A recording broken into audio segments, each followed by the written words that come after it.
Assalamualaikum warahmatullahi wabarakatuh.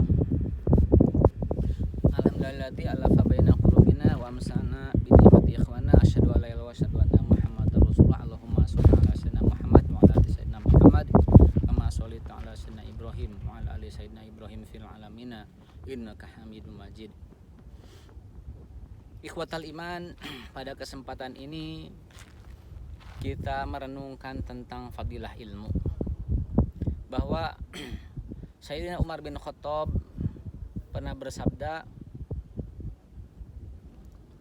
tafaqahu qabla an tusawwadu, berfaqihlah, menjadi faqihlah sebelum engkau menjadi tuan. Intinya apa? Bahwa kita ketika menuntut ilmu, di sini khususnya ilmu syar'i, umumnya ilmu agama atau umumnya ilmu dunia atau semua ilmu, hendaklah kita mempersiapkan sejak dini. Utubul ilma minal mahdi ilal lahdi, sejak dari kecil kita harus mempersiapkan ilmu. Bagaimana kita mempersiapkan ilmu? Imam Syafi'i rahimahullah berkata bahwa tidak mungkin seorang penuntut ilmu dia berehat-rehat. Jadi ilmu itu harus didapatkan dengan berletih-letih. Kemudian Imam Ali radhiyallahu anhu, beliau berkata bahwa ketika seseorang menuntut ilmu dengan setengah hati, maka ketika orang menuntut ilmu dengan sepenuh hati, maka ilmu itu tidak akan datang semuanya. Ilmu itu akan datang sebagian. Bagaimana kalau menuntut ilmu dengan setengah hati? Maka ilmu tidak akan mungkin datang kepada kita. Kemudian yang selanjutnya, ilmu itu adalah nur. Ilmu itu adalah nurun, yang ditaruh dalam qalb seorang mukmin. Dan ilmu itu ketika nur itu, maka harus dibersihkan qalbu kita dari penyakit-penyakit hati. Karena tidak mungkin an-nur atau cahaya yang berupa ilmu tadi masuk kepada qalbu manusia, qalbu seorang yang beriman, tapi dalam hatinya itu ada kekotoran, ada dengki, ada sombong, ada penyakit hati, ada kemaksiatan.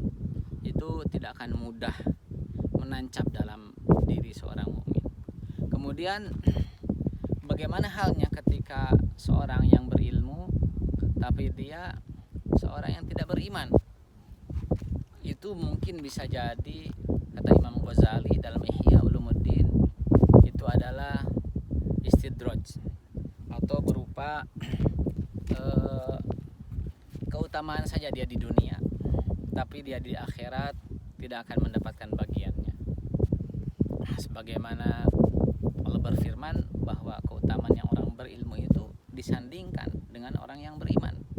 Yarfa'ihullahu alladziina aamanu minkum walladziina utul ilma darajat. Dia mendapatkan sesuatu bagiannya di dunia, tapi di akhirat tidak mendapatkan. Kalau orang yang beriman, dua-duanya dapat. Di dunia dapat, kemudian di akhirat juga dapat. Kemudian bagaimana thariqah mencari ilmu? Bahwa mencari ilmu itu harus dalam kondisi yang gurbah, dalam kondisi yang asing. Tidak mungkin mencari ilmu itu dalam kondisi yang nyaman atau zona nyaman. Harus keluar dari zona nyaman. Keterasingan di sini adalah keterasingan fisik. Artinya bagaimana seorang penuntut ilmu harus mengasingkan dari keluarganya, atau dari kampung halamannya, atau dari negerinya untuk menuntut ilmu ke tempat yang jauh. Bagaimana ini dicontohkan oleh para ulama dulu.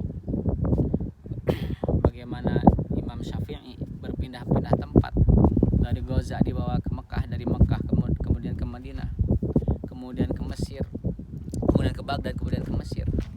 Imam Bukhari juga demikian. Semua penuntut ilmu itu mereka harus mengasingkan diri. Kemudian yang kedua, bisa jadi kita kita harus mengasingkan diri atau berubah secara ma'nawiyah. Artinya kalau kita ingin ilmu itu masuk kepada diri kita, maka kita harus menyisihkan waktu di antara kesibukan kita, 1 jam 2 jam di antara kesibukan kita, agar kita betul-betul bisa tunduk dalam majelis ilmu, atau bisa lembut hati kita untuk menerima ilmu, sehingga ilmu mudah masuk kepada jiwa kita. Tadi kita kembalikan kepada nasihat Umar bahwa tafaqahu qabla an tusawwadu. Ketika kita sudah menjadi tuan, punya posisi, punya kedudukan, menjadi pemimpin atau punya jabatan, kita mencari ilmu syar'i itu malu, atau tidak ada waktu, atau sibuk, atau ada rasa gengsi, sehingga tidak mudah kita untuk nanti berlemah lembut dengan para pencari ilmu. Itu mungkin tausiah yang bisa kami sampaikan, karena ilmu itu adalah bekal kita menuju surga. Ketika kita bisa mencarinya, maka itu adalah suatu hikmah yang Allah berikan yang tanpa batas, sebagaimana Rasulullah memberikan warisan bukan dinar dirham, tapi Al-Quran, As-Sunnah.